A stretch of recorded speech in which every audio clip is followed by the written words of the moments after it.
رمضان المبارک کی عظمت اور برکت پر مبنی یہ ایک ایسی کہانی ہے جو دلوں کو گرما دیتی ہے۔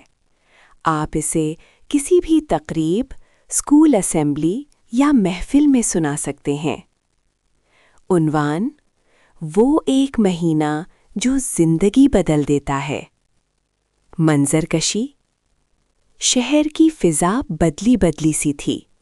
مسجدوں سے آتی روح پرور تلاوت کی آوازیں اور فجر سے پہلے گلیوں میں بجنے والے ڈھول کی تھاپ یہ اعلان کر رہی تھی کہ رمضان المبارک کا چاند طلوع ہو چکا ہے۔ کہانی کا آغاز: اس شہر میں احمد نامی ایک نوجوان رہتا تھا جو اپنی دنیا میں مگن، نماز روزے سے دور اور وقت ضائع کرنے کا عادی تھا۔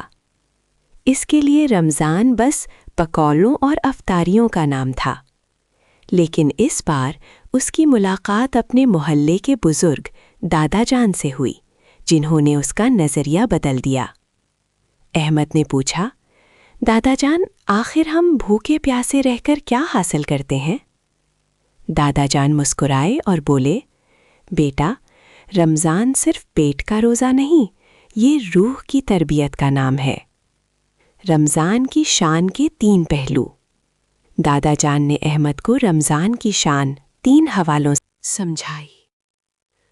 نزول قرآن کی رات۔ انہوں نے بتایا کہ یہ وہ مہینہ ہے جس میں اللہ پاک نے انسانیت کی ہدایت کے لیے اپنی آخری کتاب نازل فرمائی۔ اسی مہینے میں لیلۃ القدر ہے جو 1000 مہینوں سے افضل ہے۔ صبر اور ہمدردی۔ جب ہم پیاس محسوس کرتے ہیں تو ہمیں ان غریبوں کا احساس ہوتا ہے جو سارا سال بھوکے رہتے ہیں۔ یہ مہینہ ہمیں خودی سے نکال کر خدمت کی طرف لاتا ہے۔ گناہوں کی مغفرت۔ یہ وہ وقت ہے جب جنت کے دروازے کھول دیے جاتے ہیں اور جہنم کے بند۔ اللہ کی رحمت پکار پکار کر کہتی ہے کوئی معافی مانگنے والا کہ اسے معاف کر دوں؟ تغیر اور بدلاؤ۔ احمد پر ان باتوں کا گہرا اثر ہوا۔ اس نے دیکھا کہ کیسے لوگ ایک دوسرے کے لیے دسترخوان سجا رہے ہیں۔ اس نے پہلی بار سحر اور افطار میں وہ سکون پایا جو اسے قیمتی ہوٹلوں کے کھانوں میں نہیں ملا تھا۔ ایک رات جب وہ اعتکاف میں بیٹھے لوگوں کو دیکھ رہا تھا، اسے احساس ہوا کہ رمضان دراصل ایک روحانی ورکشاپ ہے۔ یہاں ہم اپنی بری عادتیں چھوڑ کر ایک نیا انسان بنتے ہیں۔ اختتام۔ کہانی کے آخر میں احمد اب وہ پرانا احمد نہیں رہا تھا۔ عید کا چاند نظر آنے پر اس کی آنکھوں میں آنسو تھے، جدائی کے نہیں، بلکہ اس بات کے کہ اس نے ایک مہینے میں اپنے رب کو پہچان لیا تھا۔ نتیجہ: رمضان المبارک محض ایک مہینہ نہیں، بلکہ اللہ کی طرف سے ایک تحفہ ہے۔